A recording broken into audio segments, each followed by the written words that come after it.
자, 거기 이제 프린트 3페이지를 보겠습니다. 그 조세의 정의라고 돼 있죠. 자, 우리가 이제 그 부동산 세법이잖아요. 과목 자체가 그죠. 그 세금에 관한 법을 배우는데 그 조세라는 게 뭐야? 조세는 이제 세금을 조세라고 한다 했잖아요. 그러면 우리가 1년 동안 배우게 될 그 세금의 정의 정도, 그러니까 무엇을 세금이라 하느냐 그 용어 정도는 알고 가야 된다는 얘기죠. 그래서 그걸 설명을 한 건데 여기 보면 써 있죠. 국가 또는 지방자치단체가 재정 수입 등을 조달할 목적으로 법률 규정에 의해서 과세 요건을 충족하는 충족하는 자연인이나 법인에게 직접적인 반대급부 없이 강제적으로 징수하는 경제적 부담을 말한다. 뭐라고 돼 있는데 뭐 좋은 얘기입니다. 자, 그거를 이제 뒷장 한 장 넘기셔서 설명을 한번 해보겠습니다. 자, 첫 번째 과세 주체가 나오는데, 자, 우리가 조세는, 자, 세금은 누구만 부과할 수 있느냐 그런 얘기죠. 그럼 여러분 상식적으로 생각하시면 돼요. 자, 국민한테 세금을 걷어가는데 그 국민한테 세금을 걷어갈 수 있는 자는 누구라는 거죠. 누가 세금을 우리한테 걷어갈 수 있냐? 누구만 할 수 있냐? 누가 세금 걷어갑니까? 그렇죠. 우리 국가가 걷어요. 국가. 그죠? 국가. 자, 국가만 걷어갈 수 있는 건 아니죠. 또 뭐 있어요? 지방자치단체입니다. 지방자치단체. 그러니까 국가와 지방자치단체가 뭐다? 세금을 국민한테 걷어갈 수 있습니다. 법에 뭐라고 돼 있어요? 조세란 국가와 지방자치단체가 걷어간다라고 돼 있네요. 자, 그러면 이 말은 조세는 국가와 지방자치단체만 부과할 수 있다는 얘기죠. 자, 그러면 우리가 이제 일반적으로 얘기하는 전기세 있죠. 전기세. 그죠? 자, 이 전기세는 조세일까 아닐까? 세금이다 아니다? 전기세는? 고민할 필요가 없는 거죠. 금방 제가 뭘 하겠습니까? 조세는 국가와 지방자치단체만 부과할 수 있다는 얘기죠. 그러면 전기세는 국가 지자체가 걷어가는 게 아니죠. 누가 걷어가? 한전이죠. 한전. 그럼 국가 지방자치단체가 아니죠. 그러니까 조세도 아니다? 아니다. 그러니까 전기세는 세금이 아닌 겁니다. 그러니까 원래는 걔 이름은 정식 이름은 뭐예요? 전기요금이죠. 근데 우리가 평상시 쓸 때는 그냥 뭐라고 써요? 전기세, 수도세 그러잖아요. 근데 걔는 전기요금, 수도요금이 맞는 겁니다. 왜? 걔는 조세가 아니기 때문에. 그죠? 자, 근데 그렇다고 해서 오늘 또 동영상 딱 들었는데 그래. 전기세가 아니고 전기요금이 맞지. 아, 이게 그래서 그렇구나. 알았는데 밖에 나갔는데 앞집에 영희 엄마가 나오니까 뭐라 그래? 집이 이번에 전기세 얼마 나왔어? 그러니까 그 말 듣자마자 저런 무식한 옆에 사람은 배워야 된다고. 전기세가 뭐냐고. 전기요금이라고 된다고. 이런 얘기 하시면 안 됩니다. 그죠? 왜? 시험엔 안 나와요. 시험에는. 다음은 전기세가 맞을까요? 요금이 맞을까? 이런 얘기는 안 합니다. 단지 개념상으로 봤을 때 그렇다는 거죠. 그렇기 때문에 결국은 얘네들만 세금을 부과할 수 있다. 그리고 이걸 우리가 뭐라고 표현하냐면 과세주체라는 표현을 씁니다. 과세주체. 별 얘기 아니죠. 과세주체란 말은 그 세금을 부과할 수 있는 주가 되는 단체다 그런 뜻입니다. 그러니까 주체 그러죠. 그 주체가 누구라고요? 국가와 지방자치단체죠. 그러면 이 국가와 지방자치단체가 각각 세금을 부과할 수 있는데 그럼 국가가 부과하는 세금도 있고 지방자치단체가 부과하는 세금도 있다는 뜻이네요. 그죠? 그러면 국가가 부과하는 세금을 우리가 뭐라고 하냐면 국세라고 합니다. 국세. 그리고 지방자치단체에서 부과하는 세금을 뭐라고 했어요? 그렇죠. 지방세라고 합니다. 그 국세지방세가 별거 아닌 거죠. 국세는 중앙정부인 국가에서 부과해서 국가 재정으로 중앙정부 재정으로 들어가는 게 국세고 지방세는 지방자치단체에서 부과해서 지자체 재정으로 들어가는 게 지방세 그렇게 되는 거죠. 자, 우리 조세는 국세는 관세 빼고 얘가 13개고요. 지방세가 11개가 있습니다. 그죠? 11개.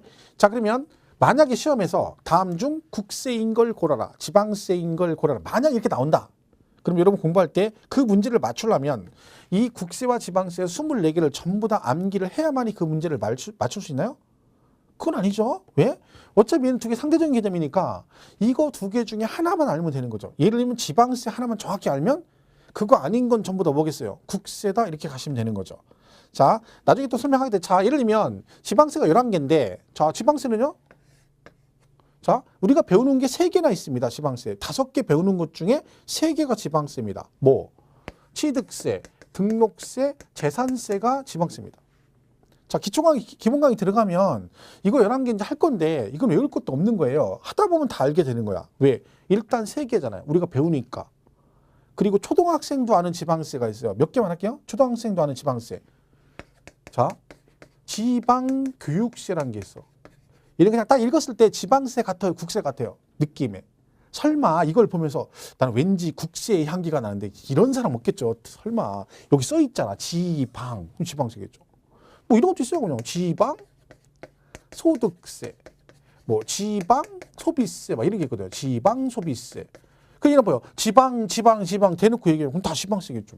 예를 들면 그래요. 그럼 벌써 여기서 6개나 되죠. 11개 중에 6개. 이럴 필요 없어요. 나중에 하면 되는 거야. 얘는 느낌이 어때요? 얘는 국세 같은 지역자원 시설세. 얘는 느낌이 국세 같아요? 지방세 같아요? 지역 그러니까 뭐예요? 얘도 지방세 같잖아요. 이 지방세예요.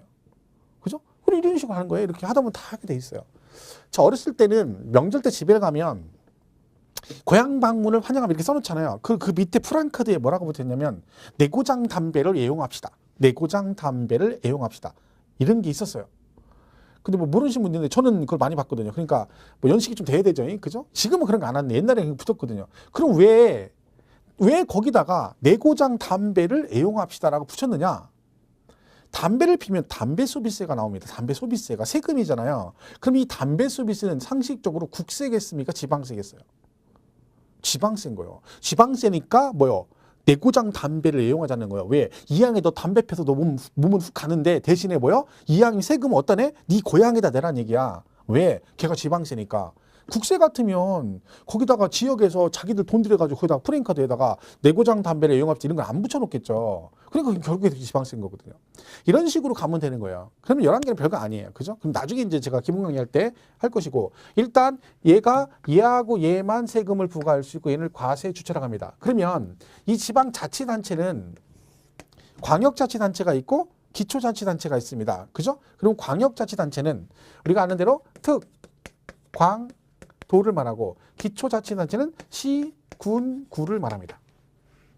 그죠? 자, 그러면 지방세는 지방자치단체가 부과하는데 지자체가 이게 두 개로 나눠지니까 지방세도 특광도세도 있고 시군구세도 있겠죠. 그러면 우리가 배우는 지방세 중에 특광도세의 대표적인 것들이 취득세입니다. 그죠? 시군구세 대표주자는 재산세입니다.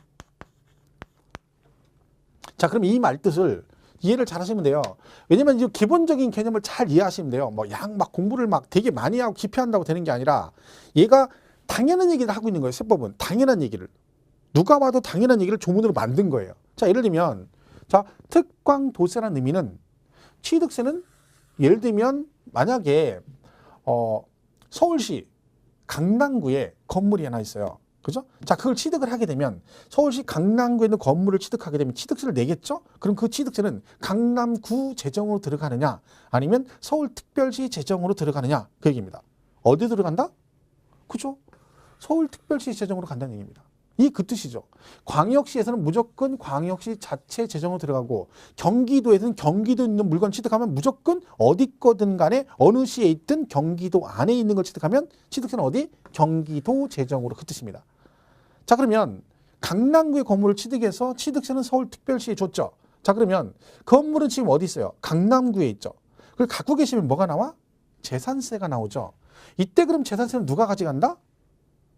강남구 재정으로 들어간다 그런 얘기예요. 자, 이게 그 얘기죠. 그죠? 시군구세라는 얘기는 그 시군구 재정으로 들어간다 그런 뜻입니다. 그래서 우리가 우리나라에서 제일 부자 동네가 어디냐면 강남 3구입니다. 강남구, 서초구, 송파구죠. 왜? 재산세가 많이 거쳐요. 왜요? 땅값이 비싸잖아. 그죠? 나 시골에 나 땅 있다? 너 임야 있다? 얼마다? 10만 평이래. 야, 너 땅 임야가 10만 평이냐? 너는? 나는 그냥 한 5평 있어. 땅. 아이고 5평. 10만 평이 나는 10만 평이 어디 있어? 저기 충청남 어디 저기 충청남도 어디 구석에 어디 있는 거예요. 산 보러 갔더니 이게 산이래. 야, 저기 보이냐? 뭐 저기 봉우리 3개 희미하게 보이지? 막 보여요. 저 멀리 봉우리 3개. 저게 자기 거래. 임야 10만 평. 얼마냐? 1억이래. 나는 5평인데 어디 있어? 강남에 있어. 강남에. 충무로에 5평. 얼마냐니까 공시가가 평당 3억이래. 완전 다른 거죠. 그러니까 강남 3구는 어마어마하게 토지 부동산 가격이 비싸기 때문에 공시가격이 비싸기 때문에 재산세가 엄청 많이 거치는 거죠. 그러니까 거기가 부자 동네인 거예요. 왜? 그게 누구 재정으로 가니까? 강남구 재정으로 가니까 그렇습니다. 그래서 우리가 서울시는요. 나중에 우리가 배우는데 서울시는 재산세를 걷잖아요. 그러면 전부 다 구청 재정으로 들어가야 되는데 다 안 들어가요. 왜? 서울시가 25개 구청이 있거든요. 근데 그 25개 구청에 세금을 거두면 재산세가 강남 3구는 엄청나게 걷는데 강북이나 도봉구 쪽은요. 땅값이 상대적으로 싸니까 재산세가 너무 적게 거쳐요. 그러다 보니까 같은 서울시에서 격차가 너무 심해요. 그러니까 강남 3구에 1,000억을 거두면 이쪽은 100억도 못 걷는 거예요. 그 격차가 너무 심한 거예요. 같은 서울시 안에서. 그래서 서울시는 재산세를 공동과세랍니다. 공동과세. 무슨 얘기냐면 재산세를 거치면 1,000억이 거친다. 그러면 그 1,000억을 전부 다 구청에서 가져가는 게 아니라 50%를 서울시에서 가져옵니다. 그럼 서울시에서는 그 서울시 안에 모든 구청에서 재산세 50%를 가져와요. 다. 그리고 50%만 일단 줘. 구청에다. 그리고 그 50% 거둔 걸 다시 재분배를 해요. 재분배.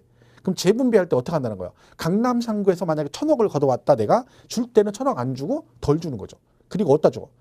그러니까 구청 뭐야? 재정이 약한 강북이나 이쪽에 돈을 좀 더 주는 거예요. 나눠주는 거죠. 그래서 재정 격차를 줄이려고 그래요. 그래서 서울시만 그런 걸 하고 있습니다. 나머지 그러면 광역시는 아니고요. 그러면 여기서 구 있죠, 구. 여기서 구. 이 구는 무슨 구를 말하느냐? 만약 길을 가다가 수원시 8달 구청장 있어요. 수원시 8달 구청장이 길을 가다가 어떤 사람 딱 부딪혔어요. 그래가지고 부딪히니까 서로 죄송합니다 하다가 이것도 이랬는데 하고 명함을 딱 줬는데 8달 구청장이 명함을 싹 줬더니 상대방도 명함을 줬어요. 근데 내 거는 나는 8달 구청장 줬는데 저쪽도 받아보니까 구청장인 거예요. 그러니까 뭐라 그래? 8달 구청장. 너도 구청장이냐? 나도 구청장이야. 반가워. 그랬더니 갑자기 저쪽 구청장이 막 쌍욕을 하는 거야. 쌍욕을. 이런 버지장머리 없는 새끼 막 욕을 하는 거야. 그리고 왜 욕해? 너도 구청장, 나도 구청장. 아닌 거죠. 상대방은 대전광역시 서구청장이에요. 대전광역시 서구청장이고 나는 수원시 8달 구청장이야. 같은 구청장이 아닙니다. 왜? 여기서 말하는 구는 뭘 말한다? 자치구를 말합니다. 우리 법에 나오는 모든 구는 다 자치구를 말해요. 자치구. 그러니까 무슨 얘기야? 선거로 뽑는 구를 말하는 거죠. 그럼 어디 밑에 있는 구를 말하는 거예요? 여기. 그죠? 특별시하고 광역시 밑에 있는 구를 말합니다. 그러니까 서울시하고 광역시 있는 구청장을 선거로 뽑잖아요. 근데 수원시 8달 구청장은 행정구가 뭐예요? 일반 시가 인구가 50만이 넘어가면 분구를 합니다. 왜? 인구가 너무 많으니까 한꺼번에 시청에서 관리를 못하니까 구를 나누죠. 그래가지고 구청이 생기는 거예요. 구가. 그 구청장들은 공무원이에요. 시장이 임명하는 공무원이죠. 그러니까 그 8달 구청장하고 대전 서구청장하고 레벨이 완전 다르죠. 사실은 똑같은 권한이 있는 거 아니, 힘이 있는 건 아니지만 얘네 나란히 있잖아요. 나란히 특광도가. 그럼 얘네 셋이 짬밥이 똑같다는 얘기죠. 짬밥이. 그러니까 우리가 시도지사 그러잖아요. 시도지사. 그럼 이때 시장하고 도지사 말하는 거죠. 이때 시장은 누굴 말하는 거예요?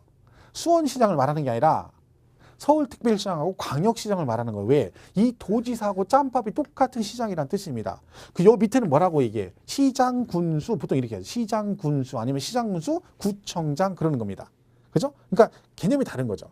그러니까 우리 세법에 말하는 모든 구는 뭘 말한다? 자치구를 말한다. 그죠? 그러니까 시, 군, 구. 그러니까 재산세는 시, 군, 구 재정으로 들어가고 그다음에 취득세는 특광도 재정으로 들어간다라고 이해하시면 되는 거죠. 그래서 우리가 지방세는 지자체가 두 개가 있다. 광역과 기초가 있는데 이렇게 나눠집니다. 물론 특광도세와 시군구세가 이것만 있는 건 아니겠죠. 또 있겠죠. 많이 있겠지. 근데 우리가 지방세 딱 3개 배우잖아요. 하나 빠진 게 뭐예요? 등록세 빠졌거든요. 등록세. 근데 사실 등록세는 이렇게 표현합니다. 도세 및 구세 그래요. 도세 및 구세. 그럼 얘는 무슨 뜻이겠어요? 지금 여기 배운 대로 하면 등록세는 도세 및 구세래. 이건 무슨 뜻이에요? 등록세는 도 단위에서는 도 재정으로 들어가고 이건 뭔 뜻이에요? 구세는 어떤 뜻이에요? 어디서 말하는 거야? 어디? 금방 구는 다 어디 밑에 있는 구를 말한다겠죠? 그렇죠. 특별시, 광역시라겠잖아. 그럼 결국 무슨 얘기야? 서울시하고 광역시에서는 등록세를 내면 어디로 가지가? 구청 재정으로 들어간다는 얘기죠. 근데 경기도 수원시에서 등록세를 내게 되면 그 등록세는 수원시 재정이 아니라 도니까 어디로 간다? 도 재정으로 들어간다는 얘기죠. 그러니까 결론적으로 취득세는 특광도세고 등록세는 도세 및 무슨 세? 구세고 얘는 시군구세 이럽니다. 사실은 우리 시험에 재작년이니까 조세총론 문제에 뭐라고 나왔냐면 다음 중 특별시세가 아닌 걸 고르시오 이렇게 나왔어요. 특별시세가 아닌 걸 고르시오 해가지고 정답 5번에 등록면허세 이렇게 나왔어요. 등록면허세. 그럼 정답이 뭐예요? 특별시세 아닌 거. 5번이 정답이에요. 등록세. 왜? 얘는 도세고 그 다음 뭐예요? 특별시에서는 특별시세가 아니라 무슨 세야? 구세로 들어가잖아요. 그러니까 특별시세가 아닌 걸 고르셔서 얘가 정답이었었죠. 그죠? 그러니까 이거는 이제 얘가 특강도세냐 시공구세 이런 것들은 지방세가 11개 있다고 했잖아요. 이걸 다 구분할 필요가 없는 거죠. 우리가 배우는 거 3개만 알면 되는 거야. 그죠? 취득세는 특강도세, 등록세는 도세 및 구세, 그리고 재산세는 시군구세다. 이것만 기억하시면 되는 겁니다. 나머지는 필요가 없는 거죠. 자, 이렇게 해서 그러니까 국가, 지자체가 과세주체인데 얘네가 누구냐에 따라서 국세와 지방세로 구분되고 지방세는 이런 식으로 돼 있다. 이렇게 보시면 되죠. 자, 그러면 지금 4페이지 메뉴에 과세주체라고 해서 나와 있습니다. 거기 보시면 과세주체란 조세를 부과할 수 있는 권한을 가지고 있는 자, 즉 과세권자를 과세주체라 하며 이와 같은 과세주체는 공법상 단체인 국가와 지방자치단체가 있다 그랬죠. 그들을 뭐라고 한다? 과세주체라고 한다. 그래서 거기에 국세에서 나와 있고 지방세 나와 있습니다. 이걸 지금 미리 외울 필요는 없습니다. 이것들은 뭐 외울 정도로 중요한 건 아니고 나중에 안 외워도 알게 되는 것들이니까 그냥 개념상으로만 이해하시면 되고요. 그 다음에 이번에 과세 목적은 뭐냐면 자, 국가 지자체가 세금을 걷는다는 얘기죠. 국민한테. 그럼 얘는 도대체 왜 세금을 걷어가느냐? 뭐 하려고? 그런 얘기죠. 뭐 하려고 했겠어요? 뭐 그거 똑같은 거죠. 여러분이 직장 열심히 나는 돈을 벌잖아요. 돈 버는 이유가 뭐겠어요? 먹고 살라고 하는 거, 먹고 살라고. 그죠? 국가나 지방 자치단체도 운영하려면 돈이 필요합니다. 월급도 줘야 되고요, 공무원들. 그죠? 전기요금 내야 되고 다 내야 되거든요. 근데 그 돈을 공무원들 노가다 시켜가지고 돈을 충당할 수는 없으니까 뭘 통해서? 조세를 통해서 충당한다. 그러면 있어 보이게 뭐 재정 수입 어쩌고 나오는데 중요한 얘기 아니에요. 그리고 물어보지도 않는 거고. 그죠? 그리고 3번에 과세 근거란 말이 있어요. 자, 이건 뭐냐면 자, 그럼 세금은 내는 사람이 국가나 지방자치단체가 세금을 걷어가잖아요. 근데 그 세금을 내는 사람은 누구야? 내는 사람은 국민입니다. 국민이. 근데 문제는 국민이 내는데 얘들이 세금을 걷을 때 지네 맘대로 막 걷어가면 안 되겠죠. 국가나 지자체가 막 필요할 때 아무 때나 세금을 걷어가면 국민한테 경제적 부담을 주게 됩니다. 그러니까 뭐라는 겨? 네가 필요해서 세금을 걷어가는 건 좋아. 하지만 적어도 그 세금을 내는 당사자가 나잖아. 그럼 국민이 나한테 물어는 봐야지.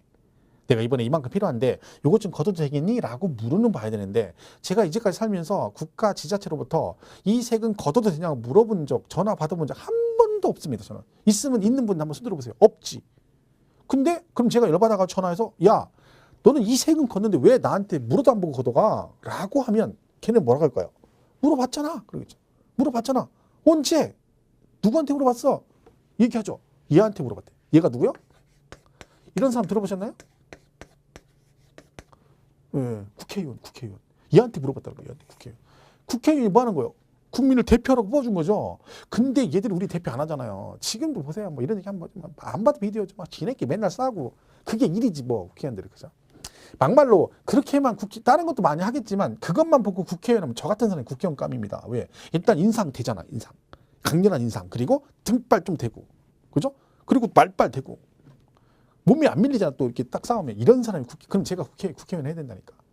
이게 말도 안 되는 거죠. 그러니까 국회의원한테 물어본다는 얘기는 국회가 입법기관이잖아요. 그죠? 그러니까 뭘 하라는 거야? 세금을 거두려면 무조건 뭐라? 법률에 의해서 일정한 세금 부과 요건을 정해서 그게 통과가 되었을 때, 충족이 되었을 때만 세금을 거둬라. 그런 뜻입니다. 조세권 남용을 방지하기 위해서. 그러니까 모든 조세는 뭘로? 법률에 따라 그런 뜻이죠.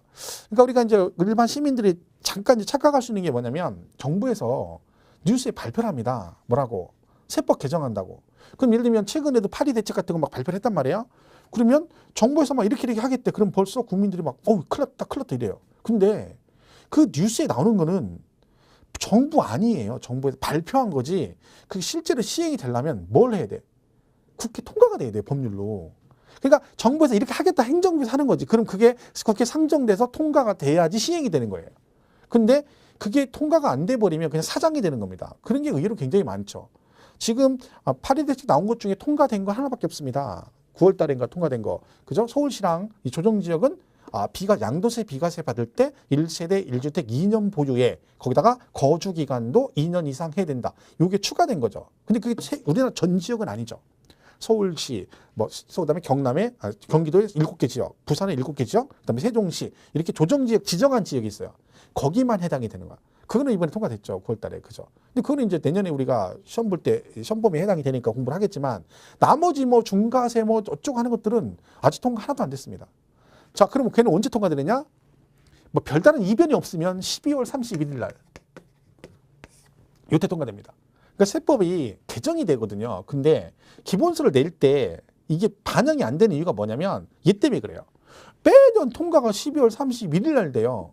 왜요? 계속 지네끼리 싸우다가 안 되다 미루다가 결국 12월 31일 날 안 하면 해가 바뀌잖아요. 그러니까 그날 막 늦게까지 약간 일하는 것처럼 막 밤늦게까지 약간 막 두드리고 통과시키는 거야. 그러니까 그 개정안은 그런 거죠. 왜? 결국은 뭐다? 법률로 제정을 해야 되기 때문에 어쨌든 국회 통과가 돼야 되는 거죠. 조세권 남용을 방지해서. 그래서 조세에서 세금을 부과하는 요건을 정해주는데, 자, 여기서는 중요한 얘기 나옵니다. 그러면 어떤 요건을 정해주느냐? 세금 부과 요건이라고 해서 이걸 우리가 뭐라고 표현하냐면 과세 요건이라고 합니다. 과세 요건. 세금을 부과할 수 있는 법적인 요건이다 해서 이 요건 4가지를 정해주는데 그 요건 4가지 중에 첫 번째가 뭐냐면 과세 대상이라는 거예요. 과세 대상. 자, 무엇을, 그죠? 세금을 부과할 수 있는 대상. 이걸 다른 말로 표현할 때 과세 객체 그러기도 합니다. 객체. 자, 주가 있으면 객도 있는 거죠. 주체가 있으니까 객체도 있는 거죠. 과세 물건 그러기도 합니다. 근데 가장 많이 쓰는 단어는 과세 대상이에요. 자, 예를 들면, 자, 우리가 5개 배운다 했죠. 취득세, 등록세, 그 다음에 재산세, 그 다음에 종합부동산세, 그 다음에 양도소득세를 배웁니다. 이렇게.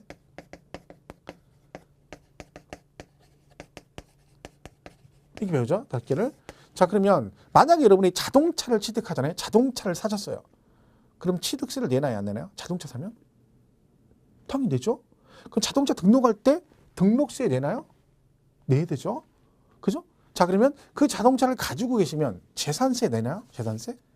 자동차 가지고 있으면 재산세 나오나요? 제가 이제 이걸 물어보잖아요. 그 학원에서 물어보면 그 가끔 가다 보면 한 반년 정도는 낸다 그래요. 낸다 그래요. 근데 그분들의 특징이 뭐냐면 자동차세를 말해요. 자동차세. 우리 자동차세 내죠. 당장 12월 달에 또 내잖아요. 자동차세 1년에 2번 내니까. 근데 그거는 자동차세죠. 우리 중개사가 자동차 중고차 매매하는 거 아니잖아요. 그죠? 자동차세는 내는데 재산세는 안 내죠. 근데요. 벤츠. 창기 벤츠야. 그리고 벤츠를 팔았어요. 갖고 있어요. 벤츠를 갖고 있으면 종합부동산세 나올 거 안 나올 거예요. 벤츠. 비싼 거죠. 종합부동산세 낸다 안 낸다? 안 내요. 왜? 얘 이름 보세요. 얘가 종합 뭐라고 돼 있어? 부동산세라고 돼 있잖아. 그럼 얘는 뭐만 세금을 낸다는 거야? 부동산만 낸다는 거야. 부동산만. 이름이 부동산이에요. 그죠? 그러니까 벤츠 아니야. 벤츠 할아버지를 갖고 있어도 종부세는 안 냅니다. 자, 그럼 벤츠를 팔았어요. 벤츠를 팔았어. 양도세 낼까 안 낼까요? 양도세. 여러분 중고차 팔면 세금 냅니까? 아니죠. 양도세 안 냅니다. 자, 결론은 자, 그러면 자동차를 사면 취득세 내고 등록세를 내는데 재산세, 종부세, 양도세는 안 냅니다. 자, 그러면 여러분이 땅을 샀어요. 땅을. 토지를 취득세 내죠. 그죠? 그 땅을 담보로 돈을 빌렸어요. 그럼 저당권 설정 등기하죠? 그럼 뭐 내셔야 돼? 등록세 내시고. 그 토지 갖고 있으면 뭐 나와? 9월 달에 재산세 내고. 그 토지가 많으면 또 12월 달에 뭘 내요? 종합부동산세 내고. 그 땅 팔면 뭘 내요? 양도소득세를 냅니다. 자, 그러면 토지는 취득세, 등록세, 재산세, 종부세 다 내는데 자동차는 취등록세만 내고 나머지는 안 낸단 말이죠. 그럼 왜 그럼 자동차는 재산세를 안 내느냐? 간단한 얘기입니다. 법률로 취득세를 만들 때 취득세 과세 대상에 자동차가 들어가 있어요. 그러니까 얘는 이 요건 중에 여기에 해당이 되니까 취득세를 내는데 재산세를 만들 때는 법을 만들 때는 요 대상에 자동차가 안 들어가 있는 거야. 그러니까 내가 아무리 재산세를 내고 싶어도 뭐에 해당이 안 돼요? 재산세 과세 대상에 해당이 안 되기 때문에 이 요건에 해당이 안 되니까 내고 싶어도 못 낸다 그 뜻입니다. 그러니까 재산세는 토지, 건축물, 주택, 선박, 항공기 이 5개만 내거든요. 근데 차량이나 이런 것들은 취득세 대상에 해당이 돼요. 그렇기 때문에 여기에 해당이 될 때만 낸다는 거지. 그러니까 첫 번째 과세 요건은 뭐다? 어디에 해당이 된다? 법으로 정해준 그 세목별로 대상에 포함이 되었을 때만 세금을 낸다 해서 과세 대상을 정해주고, 그 다음에 이 세금을 누가 내느냐를 정해줘야죠. 그 누가 낼지 모르면 안 되잖아요. 그래서 그걸 뭐라고 하냐면 납세 의무자 그래요. 납세 의무자. 그러니까 세금을 납부할 의무가 있는 자 그런 뜻이죠. 자, 그러면 왜 이걸 정해줘야 되냐면 만약에 이걸 안 정해주면 나중에 세금을 안 내버리면 누군가한테 세금을 걷어야 되는데 그걸 법적으로 규정을 해놔야 나중에 세금이 안 걷히면 걔한테 제재해가지고 조세를 확보할 수 있죠. 조세권을 확보할 수 있는데 이게 안 되면 안 되니까 법으로 정해주는 거예요. 그러니까 취득세는 누가 내고 등록세는 누가 내고 재산세는 누가 내고 정해주는 거죠. 예를 들면 취득세는 취득한 사람이 내는 거고 뭐 재산세는 그 재산을 소유한 사람이 낼 테고 양도세는 파는 사람이 되겠죠. 이런 식으로 정해주는 겁니다. 그죠? 그러니까 납세 의무자 정해주고 그다음에 세금을 거두려면 이 세금이 얼마인지 계산을 해야 되거든요. 그러면 그 계산을 어떻게 하냐면 세금 계산을 만약에 여러분이 1억 원짜리 땅을 샀어요. 토지를 취득했어. 그러면 1억짜리 땅을 사면 취득세를 1억에다가 여기다가 매매로 사면 4% 곱해서 400만 원 이렇게 세금을 계산해요. 그죠? 그러면 요 1억에다가 4% 곱해서 취득세 400만 원을 구한 거죠. 그럼 요만큼을 걷겠다는 거죠. 그럼 이 400을 구하려면 얘하고 얘를 알아야 되는 거죠. 도대체 어떤 금액을 기준으로 할 것이냐. 그리고 그 기준에 대해서 얼마만큼의 크기만큼을 과세할 것이냐를 정해줘야 됩니다. 이걸 우리가 뭐라 하냐면 과세 표준이라고 그래요. 과세 표준. 이거 뭐예요? 세금을 계산할 때 기준이 되는 것, 무엇을 기준으로 할 거냐. 그 기준을 과세 표준 그러고 얘를 뭐라고 한다? 얘를 세율 그럽니다. 세율. 크기. 그럼 얘가 뭐가 나와? 산출세액 그러는 거예요. 산출세액 이렇게 해서. 그죠? 그러면 세액을 산출하려면 뭘 알아야 된다고요? 과세 표준, 기준과 그리고 크기를 알아야 돼. 비율을 알아야 된다. 그래서 과표, 세율. 이거 두 개 곱해서 산출세액을 구합니다. 그럼 세목별로 다 뭘 정해줘야 돼요? 취득세 과세 표준은 뭐고 양도세는 무엇을 과세 표준하고 그다음에 취득세는 얼마를 하고 이걸 정해줘야 이걸 구할 수 있다 그런 얘기죠. 그래서 이걸 다 세목별로 정해줍니다. 그러니까 나머지 두 개 조건이 뭐다? 여기에 과세 표준 그리고 얼마? 세율 이렇게 정해주는 거죠. 이 네 가지가 바로 뭐다? 우리가 말하는 과세 요건에 들어갑니다. 그러면 결론적으로 우리가 배우는 앞으로 배우게 되는 모든 세목은 전부 다 이 네 가지를 배우는 겁니다. 그러니까 세법을 세목별로 굳이 그 흐름을 그 뼈대를 말을 한다면 이 네 가지가 기본인 거죠. 그러니까 주구장창 1년 내내 대상 납세 의무자 과표세율을 배우는 겁니다. 시험도 이게 전부 다 내용이 전부 다 기본이에요. 다 이걸 배우는 거지. 그리고 마지막에 이제 예를 들면 교재별로 세액을 산출했죠. 그럼 이걸 걷어야 되잖아요. 그럼 어떤 식으로 징수할 것이냐. 세금을 걷는 방법이 나오는 거죠. 그죠? 그 징수 방법이 나오는 거죠. 어떻게 걸 것이냐. 그렇죠? 이것도 나중에 우리가 배우는 뒤에 가면 배우는데 그럼 세금 어떻게 걷느냐. 세금을 걷는 방법은 우리는 두 개를 배웁니다. 하나는 뭐 신고 납부라는 게 있고 또 하나는 보통 징수라는 게 있어요. 세금을 걷는 방법이. 그대로 가면 돼요. 얘는 어떻게 세금을 내래? 네가 알아서 신고도 하고 돈도 네가 내란 얘기고 요건 뭐냐면 요거는 무조건 고지서가 날라오는 건 다 보통 징수예요. 나는 가만히 있는데 고지서가 날라와서 돈 얼마를 언제까지 내라 이런 식으로 걷어가는 걸 다 보통 징수라고 그래요. 그럼 다음 달 12월 달에 자동차세 내잖아요. 그럼 자동차세는 신고 납부겠어요? 보통 징수겠어요? 보통 징수죠. 고지서 날라오니까. 그죠? 다 그렇게 되는 거지. 근데 이거는 내가 가서 신고하고 돈 내는 거예요. 그러면 우리가 배우는 이 5개 세목은 여기 둘 중에 하나에 해당이 되겠죠. 여기 아니면 여기 해당이 되겠죠. 그죠? 이거 나중에 이제 막판에 이제 신고 납부 때 구체적으로 배울 건데 별 얘기 아니에요. 예를 들면 자 가박을이요. 둘이 매매를 했어요. 매매를. 그죠? 1억짜리 부동산을 매매를 했어요. 그럼 둘이 이제 사고 파는 거죠. 자 그러면 갑은 을한테 예를 들면 토지를 팔았다 그러면 매매했어. 그럼 얘는 세금을 뭘 내야 되나요? 팔았으니까 그죠? 양도세를 내야 되고 얘는 뭐 했어요? 취득을 했죠? 그럼 얘는 세금 뭐 내셔야 돼? 취득세를 내야 되잖아요. 취득세. 그죠? 그럼 얘는 취득세를 내야 됩니다. 자, 그럼 을이 취득세를 내야 돼요. 자, 그럼 이 을은 이 취득세를 내야 되는데 이 취득세를 과세권자는 신고납부 형식으로 징수하느냐 보통 징수하느냐 그 얘기입니다. 자, 그럼 이렇게 물어볼게요. 자, 얘네 둘이 갑하고 둘이 매매를 했대 1억에. 그죠? 그러면 얘들이 돌다방에서 만나가지고 계약서 쓴 거죠. 쌍화차 먹으면서 둘이 계약서를 써서 1억에 매매하자 계약서 쓴 거예요. 자 그러면 과세권자는 얘네 둘이 이걸 매매했는지 안 했는지 알 수가 있다 없다? 없죠. 친이 둘이 한 거잖아. 갑을이 무슨 관계인지 얘들이 쌍화차를 마셨는지 그 쌍화차에다 계란자 노린자를 띄었는지 안 띄었는지 알 수가 없잖아요. 왜? 당사자끼리 한 거니까. 그러니까 과세권자는 얘네한테 세금을 자기들이 계산해서 부과를 하고 싶어도 즉 보통 징수 하고 싶어도 할 수가 없지. 왜? 매매 사실 자체도 모르니까 얼마에 됐는지도 모르고. 그럼 이건 누구만 알아? 당사자만 알아요. 당사자만. 그러니까 어떻게 하라는 거예요? 매매 당사자인 니네가 아니까 니들이 알아서 뭐 해라. 내가 얼마에 둘이 거래했고 어떻게 했다라고 니들이 신고하고 돈을 내라는 얘기지. 그러니까 이 경우는 이제 신고 납부를 하는 거죠. 근데 이걸 사가지고 이제 가지고 있으면 재산세가 나오잖아요. 근데 재산세는요. 여러분이 지금 아파트 가지고 있다 쳐봐요.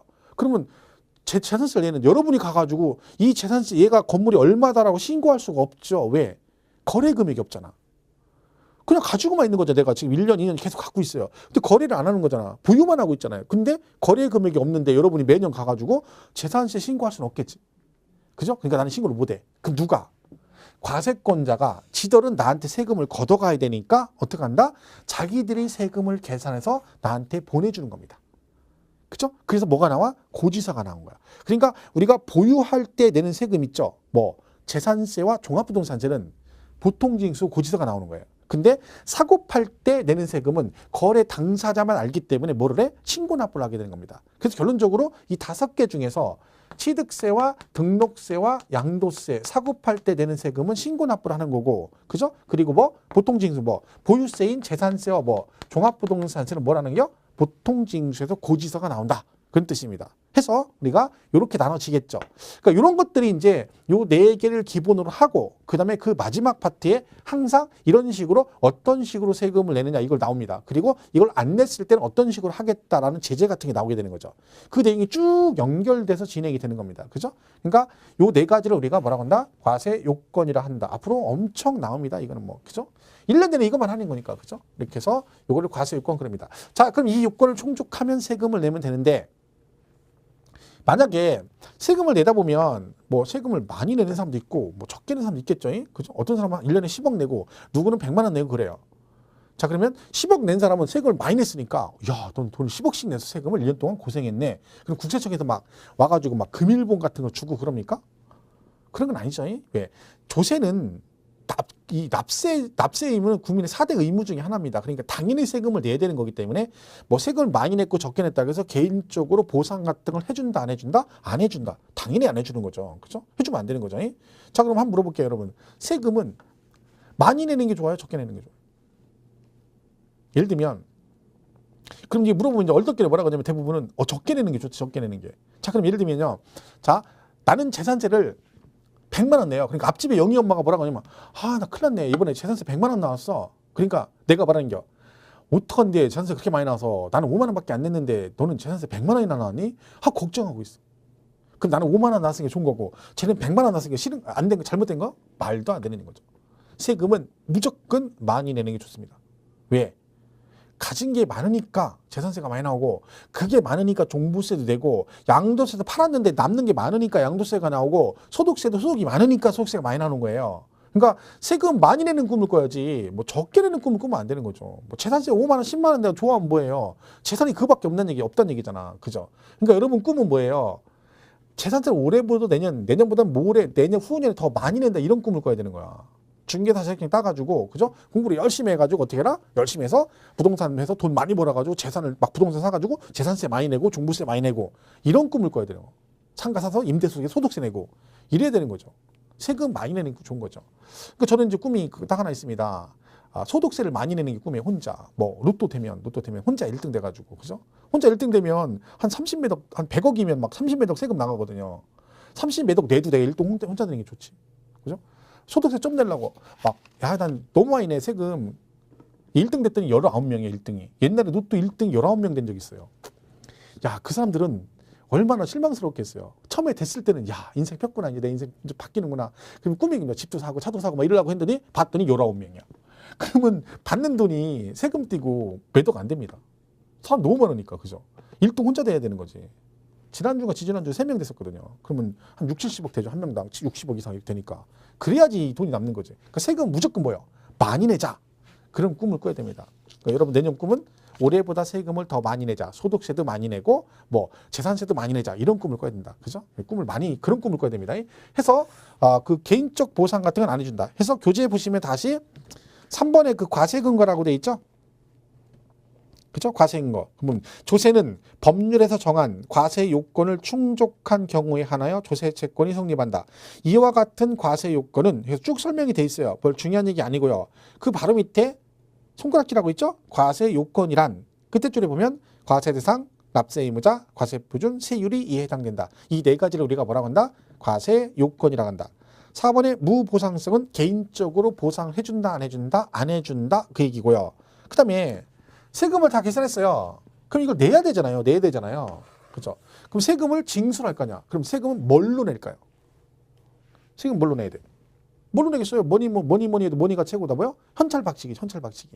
자, 이걸 있어 보이게 뭐라 그래요? 금전납부. 자, 근데 이 지문을 잘 보세요. 조세는 금전으로 납부하여야 한다. 이렇게 안 돼 있고 조세는 금전 납부를 원칙으로 한다라고 돼 있습니다. 금전 납부를 원칙으로 한다 이렇게 돼 있어요. 자, 그러면 왜 얘는 그냥 금전으로 납부해야 이렇게 하면 되는데 왜 굳이 앞에 금전 납부를 원칙으로 한다란 말 들어갔을까요? 자, 이 말이 들어갔다는 얘기는 뭐가 있다는 얘기야? 그렇죠? 예배가 있다는 얘기입니다. 예배. 자, 얘가 원칙이란 말은 예배가 있다는 뜻이죠. 만약에 얘가 예배가 없으면 이 원칙이란 말을 안 씁니다. 왜? 그거 하나만 있는데 예배란 말 굳이 원칙이라면 쓸 필요가 없죠. 근데 우리가 모든 과목이 이걸 원칙으로 한다, 원칙으로 한다, 그럼 항상 예배가 있는 거예요. 자, 그럼 예배가 뭐가 있느냐? 금전 납부가 아닌 물납이라는 게 있습니다. 물납. 자, 물납 그냥 그대로 해석해 보세요. 세금을 뭘로 낸다는 거요? 그렇죠. 물건으로 낸다 그런 뜻입니다. 물납은 세금을 물건으로 내는 거예요. 별 얘기 아니에요. 그죠? 자, 그럼 얘는 뭘까요? 얘는 세금 어떻게 낸다? 분납도 있거든요. 분납. 분납 뭐겠어요? 나눠낸다 그런 얘기입니다. 무슨 얘기 필요 없는 거죠. 그죠? 자, 그러면 이 물납은 세금을 물건으로 내는 거기 때문에 아무나 다 내는 건 아닙니다. 대표적으로 물납은 자, 우리가 배우는 저 5개 중에 물납되는 건 하나밖에 없습니다. 뭐? 재산세. 얘만 물납이 돼요. 재산세만 물납이 돼요. 나머지는 물납이 안 되는 거죠. 근데 사실은 근데 실무적으로 볼 때는 이 재산세 물납이 실질적으로 이루어지는 경우는 없습니다. 왜냐면 나중에 우리가 좀 자세히 배우는데 이 물납을 하려면 재산세가 1,000만 원이 초과돼야 돼요. 1,000만 원 초과. 그럼 여러분이 재산세가 1,000만 원 넘게 나와야 물납을 할 수 있다는 얘기죠. 그럼 만약에 1,500만 원 났다. 재산세가. 그럼 여러분 1,500이면 나는 현찰도 1,500 없는데 재산세가 1,500만 원 나왔다는 얘기야. 그러면 도대체 이놈의 재산이 얼마라는 얘기야. 이따가 강의 들으시고 집에서 가만히 생각해봐. 본인 눈 감고 본인 총 재산이 얼마인데 올해 1년 동안 재산세 얼마 냈는지 잘 따져봐. 한 50만 원 냈어. 그럼 내가 도대체 1,500만 원 내려면 이놈의 아파트가 몇 개가 더 있어야 되고 따져보세요. 답이 없지. 어마어마한 거죠. 재산이. 그죠? 그럼 이런 사람들이 1,500만 원을 갖다 현찰 안 내고 물납 이런 건 안 하죠. 얘는 필요 없는 얘기예요. 사실은. 그러니까 현실적으로 실무적으로 적용이 안 되는 거라 필요가 없어요. 근데 폐지가 안 됐어요. 아직도 있는 거죠. 올해 재산세 시험 문제에 물납이 나왔어요. 그죠? 어쨌든 규정이 있으니까 되게 중요한 내용입니다. 그죠? 나중에 재산세 가면 자세히 배웁니다. 자세히. 근데 일단은 금전 납부가 원칙인데 예외적으로 뭐다? 물납이 가능하다 그런 얘기죠. 그 얘기를 기억하시면 되고 이 물납의 예외적으로 재산세가 물납이 된다. 이렇게 돼 있습니다. 물론 분납도 있습니다. 분납. 세금을 나눠내는 거죠. 물론 이 분납 같은 경우는 재산세는 분납도 당연히 됩니다. 근데 종합부동산세나 양도세 같은 경우는 물납은 안 되지만 분납은 가능합니다. 그렇게 따지면 취등록세는 물납도 안 되고 분납도 안 되는 거예요. 둘 다 안 되고 재산세, 종부세, 양도세 중에서 물납도 되고 분납도 되고 둘 다 되는 건 재산세 하나고 그 다음에 뭐는 종합부동산세고 양도세는 뭐는 안 돼. 물납은 안 되지만 뭐는 가능하다? 분납은 가능하다. 그 분납 얘기도 최근에 시험에 자주 나온 내용이에요. 자주 나오는 얘기예요. 그죠? 재산세나 아니면 종부세나 양도세 파트에 가면 이 분납 얘기를 좀 자세히 설명을 합니다. 그죠? 시험에 잘 나오기 때문에 정리 잘 하시면 돼요. 그때 가서 배우면 되고 여기서는 그냥 이게 원칙인데 예외로 뭐가 있다. 물납이 있다라고 기억하시면 되는 거죠. 자, 그래서 거기 프린트 보시면 5번에 납부 방법 해가지고 조세는 금전 납부를 원칙으로 한다. 다만 납세 의무자의 납세 편의를 고려해 예외적으로 부동산 관련 조세 중 양도세, 종합부동산세, 재산세는 물납 또는 분할 납부를 인정하고 있다. 또는이니까 둘 중에 하나니까 결론적으로 물납되는 것 밑에 재산세만 됩니다. 그죠? 1,000만 원 초과됐을 때 뭐 관할구역, 부동산 이렇게 돼 있고 분납은 재산세, 종부세, 양도세 다 분납이 됩니다. 거기 보면 금액 기준 나와 있고 기간 같은 거 나와 있죠. 그건 나중에 보시면 돼요. 그죠? 나중에 이거는 뭐 그냥 그런 게 있다. 일단 여기서는 그냥 금전 납부가 원칙인데 예외적으로 물납 분납이 있다. 그런 개념만 이해하시면 되는 거죠. 자, 이게 우리가 이제 앞으로 계속 배우게 될 그 세금의 정의입니다. 자, 정리하면 조세는 누구만 부과할 수 있다? 국가와 지방자치단체만 부과할 수 있다. 국가 지방자치단체를 우리가 뭐라고 한다? 과세 주체라는 표현을 씁니다. 이때 지방자치단체, 즉 국가가 부과하는 세금은 국세 그러고 지방자치단체가 부과하는 세금을 뭐라고 한다? 지방세라고 한다. 이때 지방세는 특광도와 시군구로 나눠서 특광도세의 대표적인 건 취득세고 그 다음에 재산세는 시군구세에 들어가고 등록세는 도세 및 구세 그런 표현을 씁니다. 얘들이 세금을 걷는 이유는 재정 수입에 필요한 경비를 충당할 목적으로 걷는데 세금을 마음대로 걷으면 조세권 남용이 되기 때문에 어떻게 한다 했어요? 조세권 남용을 방지하기 위해서 모든 조세는 법률에 따라 일정한 과세 요건을 정해주고 그 요건이 충족되었을 때만 세금을 낼 수 있다. 이때 과세 요건 네 가지가 뭐가 있다? 과세 대상, 납세 의무자, 과세 표준, 세율이 있다. 이렇게 계산해 세금을 내게 되면 이 세금을 냈다고 해서 개인적인 보상 같은 건 없고 세금은 금전 납부를 원칙으로 하지만 예외적으로 뭐 있다? 물납 또는 분납이 인정되고 있다. 이게 우리 앞으로 배우게 될 1년 동안 배우게 될 조세의 정의다. 이렇게 정의를 하시면 되겠습니다. 이렇게 보시면 되고 한 장 넘기면 이제 그 개요라는 게 있습니다. 개요. 제가 지난 시간에 말씀드렸듯이 우리 세법이 16문제가 출제가 되는데 그중에 세 파트에서 주로 나온다겠죠? 취득세, 재산세, 양도세에서 11문제 정도 출제가 되기 때문에 자, 이번 기초 강의 내용은 전부 다 이 세 파트를 위주로 정의를 합니다. 그죠? 그러니까 요 세 개만 정의되면 세법 10개는 그냥 무조건 맞는 거예요. 무조건. 그죠? 그러니까 그 세 개 위주로 잘 정의를 할 겁니다. 자, 프린트는 거기 박스로 해가지고 세 개 비교해놨는데 그 부분은 뭐 크게 신경 안 써도 됩니다. 나중에 공부되시면 전체적인 특징 같은 거 써놓은 거니까 요약해서, 그죠? 그냥 읽어보시면 되고요. 그 밑에 가면 박스 밑에 면세점 등 이런 게 있죠. 자, 이게 뭐냐면 거기 뭐 세 가지가 나옵니다. 세 가지. 특징이. 자, 거기 취득세는 이런 게 있어요. 면세점이라는 게 있고 등록세는 최저세 이런 게 있고 얘는 소액징수 면제라는 게 있어요. 소액징수 면제. 그러니까 특징이 각각. 그러니까 이건 나중에 이 각각 파트에 가면 되게 중요한 얘기예요. 시험에 잘 나오고. 자, 취득세는 뭐가 있다고요? 면세점이 있어요. 면세점. 여러분 면세점 여자분들 되게 좋아하시죠. 면세점. 그죠? 면세점 어디 가면 있어요? 그 인천 공항 있죠. 제주나 공항에 가면 면세점 있죠. 가면 사람 발발하죠. 그죠? 야, 여자들이 좋아하죠. 왜? 여기서 싸면 물건 사면 싸요, 비싸요? 싸죠. 그죠? 그러니까 우리가 면세점이 대표적인 게 그 공항에 있는 면세점이 있고 그다음에 군대 가면 충성마트라고 해요. 충성마트. 우리 때는 저희 때는 PX라고 해요. PX. 그죠? 거기가 면세품이라 엄청 사죠. 그죠? 술 같은 건 뭐 엄청 삽니다. 제 지인이 뭐 이렇게 뭐 부대 그죠? 어디에 이제 그 저기 와이프가 군무원이에요. 군무원. 가지고 집에 가면 맥주가 막 되게 많이 있어요. 카스 같은 캔 같은 거 있죠. 캔 하나가 몇백 원 안 합니다. 엄청 삽니다. 캔 하나. 보통 우리 시중에서 하면 1,000원 얼마잖아요. 근데 그건 몇백 원밖에 안 해요. 왜? 세금 면제되니까 면세품이죠. 그 옛날에 제가 수강생한테 강의할 때 그 수강생이 한번 저한테 군납 그 맥주를 선물 받은 적이 있어요. 그러니까 이제 그게 마음대로 못 산대요. 그 한정돼 있다고 하더라고요. 한정이 딱. 왜? 너무 많으니까 술을 너무 많이 사니까 그 다 살 수 있는 게 한 달에 살 수 있는 양이 딱 정해져 있대. 근데 그거를 사셔가지고 저를 주신다고 그 정량을 사셔가지고 저를 주셨어요. 수강생인데 제가 맥주를 카스만 먹거든요. 유일하게 술 먹는 게. 그랬더니 어느 날 오시더니 선생님 제가 저기 군납 맥주 드릴게요 했는데 진짜로요. 그만하시고 두 준 거 있다가 그 카스캔 있잖아요. 24캔짜리 이렇게 박스 2개를 갖고 오신 거예요. 근데 중요한 건 제가 그날 차를 안 가져갔는데 차를 안 갖고 다니는데 그 나도 가져가라 2박스 이렇게 들고 오신 거 있죠. 제가 그걸 전철 타고 그 들고 갔습니다. 주신 건 가져가야 되니까. 그죠? 48개. 근데 굉장히 싸요. 왜? 세금 면제. 주세가 빠지니까. 그런 게 있죠. 자, 그럼 우리 세금도 있어. 우리 취득세도 면세점이 있어요. 자, 뭐라고 돼 있냐면 취득 가액이 50만 원 이하면 뭐다? 면세점을 적용한다. 그런 게 있어요. 자, 그러면 내가 뭘 샀는데 그 취득한 금액이 얼마? 50만 원 이하짜리를 사면 뭐 해주겠다? 면세점을 적용해 주겠다. 즉 세금을 면제해 주겠다. 그런 뜻입니다. 세금을 면제해 주겠다. 그럼 생각해 보세요.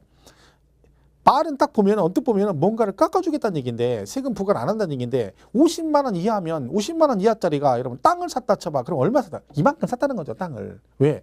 50만 원 이하짜리가 뭐 있겠어요 그거. 말이 안 되는 거지. 물론 있을 수는 있죠. 있을 수는 뭐. 예를 들면 티코 같은 거 티코 그죠? 티코 같은 거 있을 수 있죠. 티코는 뭐 사면 뭐 20만 원 30만 원 사죠 지금. 그죠? 티코.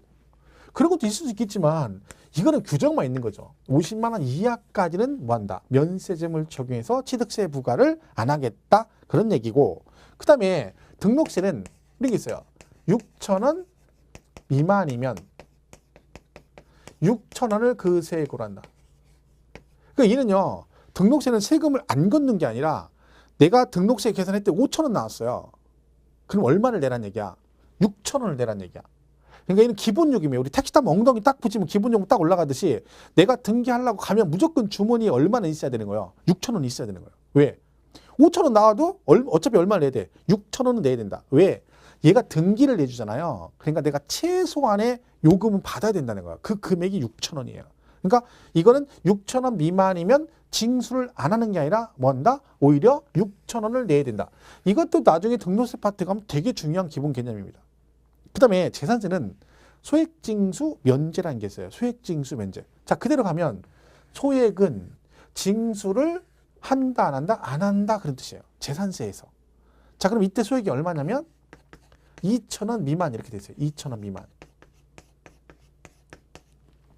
그러면요. 재산세는 2,000원 미만이면 재산세를 징수를 안 한대요. 자, 그럼 얘는 왜 그러냐면 얘는요.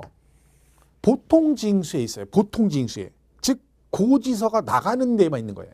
자, 우리가 고지서를 보내려면 원가가 들어가요. 자, 근데요. 만약에 저한테 제 재산세를 계산해 1,500원이에요. 제 재산세가 1,500원이 나온 거예요. 1,500원이. 그래가지고요. 해당 시군구에서 저한테 재산세 이제 1,500원 거두려고 고지서를 만들어서 우표를 딱 붙였더니 원가가 1,950원인 거예요. 그러면 나한테 1,500원을 걷어가기 위해서 1,950원 들여가지고 고지서를 만들어 보내게 되면 안 봐도 비디오죠. 당연히 손해잖아요. 배보다 배꼽이 더 크잖아. 그래서 그런 거야. 그래서 걔는 고지서 작성 원가가 들어가기 때문에 그 원가보다 적은 금액은 걷어봤자 필요가 없으니까 손해니까 걔는 징수를 안 하겠다. 근데 그 원가가 2,000원 가까이 들어간다는 얘기죠. 그러니까 2,000원 미만으로 나온 것들은 징수를 하겠다 안 하겠다? 안 하겠다. 이렇게 하는 거죠. 이걸 우리가 뭐라고 한다? 수액징수 면제 그럽니다. 자, 그래서 이것들이 각 세목별로 굉장히 중요한 특징이라 나중에 많이 나옵니다. 가면은 강조도 많이 하고. 왜냐면 이 내용들이 각각 세목에 가면 취득세, 등록, 재산세 가면 좀 더 자세히 나와요, 내용이. 그죠? 근데 여기서는 그냥 이런 게 있다. 그죠? 그러니까 취득세는 면세점이 있고, 근데 금액이 취득가액이 50만 원 이하면 취득세 부과를 안 하는데, 등록세하고 조심할 건 등록세는 안 걷는 게 아니라는 거죠. 6천 원 미만이면 오히려 6천 원 내야 되고, 재산세는 고지서 작성 원가가 있기 때문에, 그죠? 그거보다 적은 금액은 걷어봤자 손해니까 2천 원 미만일 때는 징수를 안 하겠다. 이렇게 특징이 있다. 그래서 그 세 가지를 우리가 보시면 됩니다. 자, 근데 여기서 중요한 건 뭐냐면, 이렇게만 외우면 얘는 문제를 못 풉니다. 예를 들면 내가 50만 원이면 면세점을 이렇게 외웠어요. 그러면 그 외웠으면 문제를 맞춰야 되잖아요. 2천 원 미만이면 징수하지 않는다. 외웠는데 시험 문제 나오면 틀릴 수도 있어요.